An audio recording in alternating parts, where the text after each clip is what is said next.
Ajo flinte me gjarprin, në krevat me gjarprin, e ushqente, e nxirte xhiro, e mbante zvarranik, e nxirte xhiro joja, shtëpis, po. E kishte se shumë të kesh një qenë dhe një mace me pak fjalë. Po, shtëpiake. Po. Edhe unë kam patur shoqe banke këtë vajzën.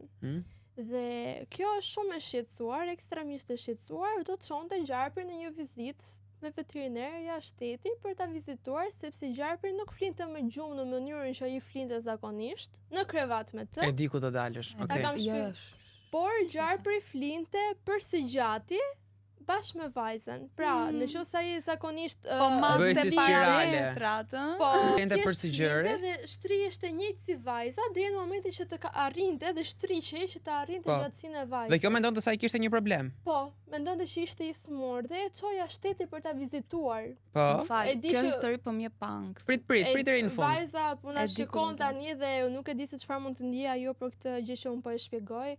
Dhe personi veteriner jashtë shteti i ka thënë që ti duhet ta mbysësh tani në sekonda as mos e merr me vete fare, sepse ai po mat për masat e tua trupore deri në një moment që ta ndjej trupin e tij gati për të ngrënë ty. Domethënë gjarpri thjesht të kullufit kështu siç je.